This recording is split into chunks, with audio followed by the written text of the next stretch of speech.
Hey y'all, I'm Paula Deen. You know, you can't have a true meal without a good side dish.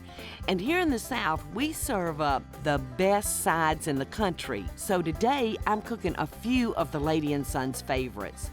First though, my friend Bob Garner is gonna show us the secret to making the perfect hush puppy. And then it's back to the kitchen where we'll start with my grandma's turnip mashed potatoes, followed by my Indian succotash. They'd liven up just about any dinner plate. And then next up are my Hoppin Johns, a dish that's sure to bring you good luck in the kitchen. And then we'll finish off the day with a corn casserole. It's so simple you won't believe it. So grab a plate, y'all, and join me for a Southern side dish buffet. BBQ Special. I went around, I drove through a lot of the southern states in search of the perfect barbecue. But guess what else I found? I found fabulous southern sides. And I made a stop in North Carolina at Bob Garner's, and he's got some great tips for you. Because sauces and sides are a staple in our cooking, and every southern state has its own traditions for serving them up. After making me the perfect pork shoulder, Bob gave me a southern side dish lesson. He even gave this old gal a tip for making the perfect hush puppy every time. Now for some of the side dishes that you have to have in order to have real North Carolina barbecue. Great. Now, you know, in a lot of places, hush puppies or deep fried cornbread is just something that you eat with seafood, but in North Carolina, hush puppies are traditional with barbecue. You know, when I first walked up to your table, Bob, I saw that pastry bag and I thought, this is a brilliant idea. Now, I know how I make a traditional southern hush puppy, but what do you have in your mix? I use cornmeal, a little bit of flour, and then salt, onion powder, buttermilk, and then a little bit of bacon drippings in there just for extra flavor. Well, they look just delicious. Well, they will sure add the finishing touch to a plate of real North Carolina barbecue. And you have to have a little bit of coleslaw. All right, now do you put your coleslaw on your sandwiches? If I'm making a sandwich, I put it right on top. But if I'm making a plate like today, I just put it to the side. Good serving of that succulent barbecue. Oh, it looks... And, of course, you must have sweet tea in the South. Sweet iced tea and barbecue, it don't get no better. It really doesn't. Well, happy barbecue eating. Well, thank you. Cheers to you. Cheers. Thanks, Bob. I'll never forget your barbecue or your hush puppies. Wasn't that a great piece with Bob Garner? Anyway, today is all about southern sides. So I want to share with y'all one of my favorite dishes that my grandmother made that I remember from my childhood. Turnip mashed potatoes. So we're gonna start by using red potatoes, and I'm gonna leave the skin on. All right, so we're just gonna put these in our pot, just like this. And you wanna make sure when you're cutting your potatoes that you cut them into some cold water, because these will darken on you and you don't want them to turn dark. And Grandmama would only add like 1 or 2 roots to the potatoes because turnips have a very powerful flavor, so you don't want to taste like you're eating just mashed turnips. So I'm going to salt this water, and we're going to let it come to a boil. In the meantime, while I'm waiting for that to come to a boil, I'm going to come back over here and visit this turnip.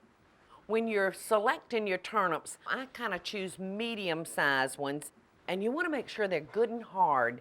So we're going to cut these just like our potatoes so that they can all cook in about the same time. And I want to dunk those in water too, because they can turn brown on you. All right, so let's bring this on over here. I put my turnip roots in like the last 15 minutes of cooking. And before you know it, we're gonna have a delicious, scrumptious bowl of turnip mashed potatoes. I want to move on over to this pot now and show y'all a recipe for succotash, and I call this Indian succotash because I put a lot of corn in it. Now at the restaurant we cook all of our vegetables in ham hock. Now I like to cook mine until they're pulling apart, and sometimes I'll cook it an hour and a half, it just depends. But I'll check my pot, and when I can do this to it and pull my ham hock apart, that's just perfect. So I'm gonna add some house seasoning and some seasoning salt.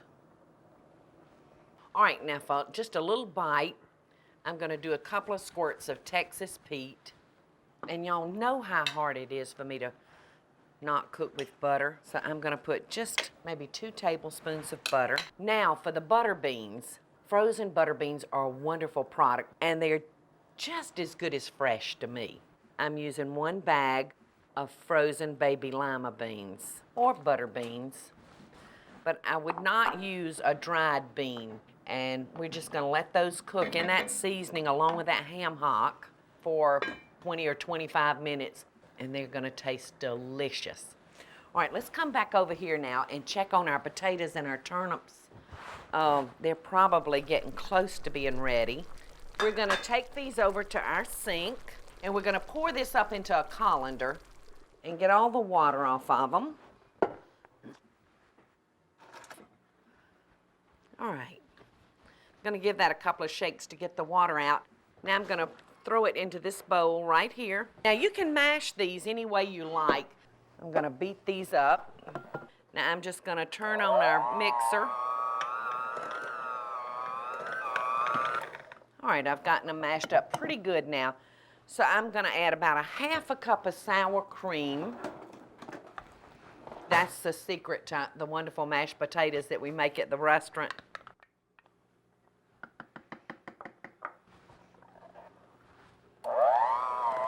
And I do like some chunks left in my potatoes, so I'm not gonna overbeat them. All right, now depending on the thickness that you like determines how much cream you'd want to add. I'm not gonna add much, just a little bit. All right, I'm gonna taste them for seasoning because sour cream always requires salt. All right, so I'm gonna do our seasoning up real quick like in here. Okay. These smell so out of this world. See how pretty the skin looks in there? Now I saved the best for last, the butter. But I'm just gonna use stick butter and let that melt. This is gonna be a wonderful treat. And it's just a little different from your normal mashed potatoes. And this thyme doesn't have a thing to do with these potatoes, than just make it look pretty. There ain't nothing like a southern side. When we come back, I'm gonna take those wonderful butter beans that are cooking in that ham hock and I'm gonna turn them into an Indian succotash. And we're gonna be making some Hoppin Johns, another southern favorite side dish. So y'all don't go anywhere. I just love all my southern sides that I'm making today. Can't hardly wait to get back into these 2 dishes. Right now, I'm just taking some bacon out of the refrigerator because we're gonna jump back on our succotash. Now, I'm just gonna saute off some bacon. Succotash actually dates back to the Native Americans when corn was plentiful. And you can see I've got another pan right here waiting on us because when I put this together, we're gonna jump over here and we're gonna make Hoppin Johns. Now to our bacon, I'm gonna add our corn. I don't like canned corn for this recipe, but you can buy a wonderful niblet corn. You can find it in your frozen food section, or you can cut it fresh off the cob. So we're just gonna throw that in there, and I'm gonna throw some cut okra, and this too is from the frozen food section, and it's delicious okra. So I'm gonna just throw that in there and stir that into all of that bacon grease. Now I'm gonna come over here and I'm gonna get our butter beans that we cooked earlier just for our succotash. Look how good that does look. Now if you really like butter beans, then put more butter beans. All right, now I'm gonna take just a little bit of juice from our butter beans and put it over in here, not much. But I just want that okra to have something to cook in because I don't want this real juicy. So I'm just gonna cover that lid and let that cook. And in the meantime, we're gonna start on Hoppin Johns. We wouldn't think about having New Year's Day without our Hoppin Johns, because it's a great way to serve black-eyed peas, which are supposed to bring you luck. And you're supposed to eat all these foods on the first day of the year because they're going to bring us good luck throughout the year. So I'm going to start by melting a couple of tablespoons of butter. So this is going to go very, very fast. All right, now I'm going to throw our chopped onion and bell pepper into our butter. Now you can use a red bell pepper if you want some color to it, or you can use green bell pepper. And if you really want to spice it up, you could throw in some fresh sliced jalapeno peppers for a little heat. We're just going to let those saute just for a couple of minutes. We want them to still have some crunch. All right, so that's not going to take long. While that's cooking, I'm going to come over here and just check out my succotash pot. Oh, and you can see that's cooking nicely. Now, I didn't saute my bacon until it was brown. I love medium brown bacon. Here we go. Those are softening up on us. So all I'm going to do is throw my rice into that and then throw my black-eyed peas in there. And I cook them just like I cooked the butter beans and just mix that all together. And we've got Hoppin Johns. I'm going to steal from this pot over here and just put a little fresh parsley in it because I just like that green in it. All right, so now I'm going to taste it and see what seasonings it needs, which I know I'm going to put some garlic in it. I'm going to put some salt and a little house seasoning. And I'm going to put some straight garlic because I really like that garlic to jump out of there and get you. All right, and I think I'm going to add some black pepper. So, now to season it off just right, I'm going to just throw in another couple of tablespoons of butter. You can omit that step if you feel like it's seasoned enough. But we've got a wonderful pot of Hoppin Johns. All right, let's come back over here and look at our succotash.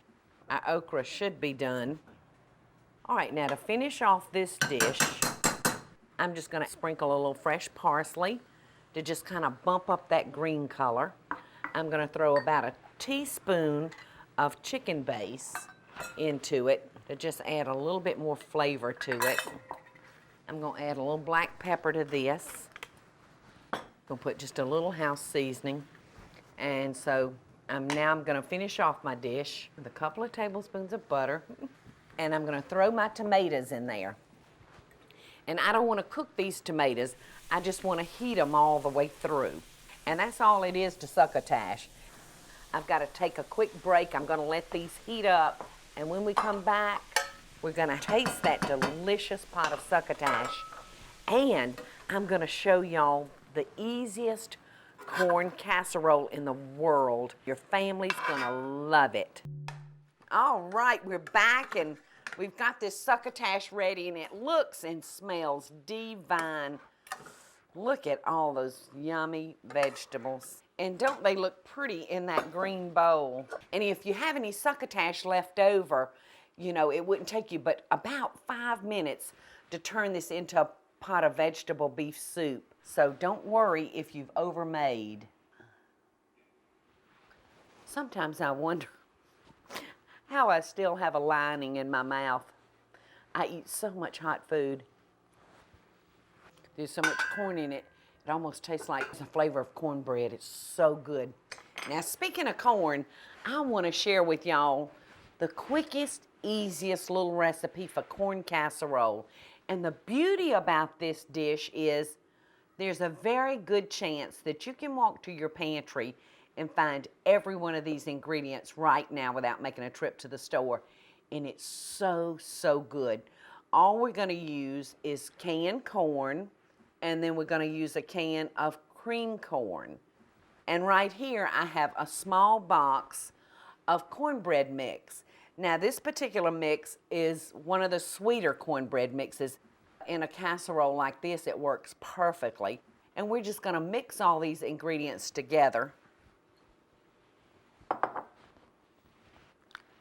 I promise you, this casserole is delicious using these 2 canned ingredients from your pantry. And our liquid for our cornbread is from the cream corn and the sour cream. Of course, a little melted butter. We've got a cup of sour cream. And we've got a half a stick of melted butter. You just can't get any easier than this dish. And we're going to put this in a preheated 350 degree oven, and we're going to bake it for about 40 to 45 minutes. Okay, all we need to do is spray our pan.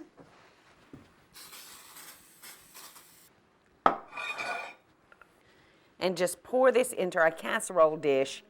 And at the last 5 minutes of our baking time, I'm going to add some cheese to it. All right, so we're going to put this in the oven, and we're going to let it bake for about 40 minutes. All right, I've got that casserole in the oven, but I've got another one in this one, and it's ready to be cheesed. So I want to take it out, and you can see what it should look like after it's done. Doesn't that look delicious? Now I'm going to cheese this, and I'm going to run it back in the oven for about 5 minutes, just enough to melt all that yummy stringy cheese over it. I'm using a medium cheddar cheese on this. All right, I'm just gonna have a corn buffet. All right, let's check our casserole. I've got everything ready for us to taste this casserole, and you can see just how easy that was and simple. That's all there is to it. Look at that. Ooh, cheese is stringing everywhere. Oh, and our succotash is still kind of steamy. I can see it steaming. I just love corn. Everybody loves corn. And your children are going to love this. All right, let's see. I'm just going to dip into it.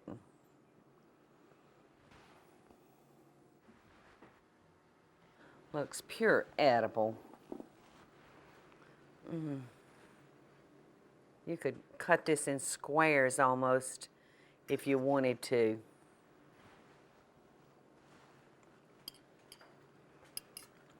It's one of my favorites. It's so delicious. I'm fixing to pop out of here for a second, but when we come back, I'm gonna have some tea tips for you, because we gotta have something good to wash down all these southern sides with. So I'll see y'all back here in a couple of minutes. Sweet iced tea. There's just no other beverage like it as far as I'm concerned. And us Southerners think we really know our tea. In fact, we're almost downright cocky about it. Well, today I'm gonna shake my tea up and do it just a little bit different. I'm gonna sweeten this by using a simple syrup. Now, to make your simple syrup, all you do is add equal amount sugar and water. Cook it until it coats your spoon, and you've got simple syrup. Now, to make a flavored simple syrup, all we would do is cook peaches in with this, or raspberries, or strawberries, and we would strain it into a pitcher. And to keep the flavor of our tea up real strong, I've frozen some peach simple syrup, and we'll drop that in our glass, and our tea won't become watered down like it would with a regular ice cube. That looks delicious. I'm gonna serve it with a wedge of fresh peach and a sprig of nice fresh mint. I hope that y'all will take time out of a busy day, especially on a hot summer day, to sit back with a nice, tall, cold glass of tea. Cheers! I had such a good time cooking up all this food for today's show. It kind of brings together two loves in my life, the Lady and Sons restaurant and my grandma Paula. Her turnip mashed potatoes brought me back to when she was here with me. They're so good. And the Lady and Sons Hoppin Johns and Succotash and corn casserole. And don't forget that big old pitcher of sweetened iced tea. Whether it's fruity or not, it's the perfect beverage for all these delicious side dishes. And until next time, I'd like to send love and best side dishes from my kitchen to yours.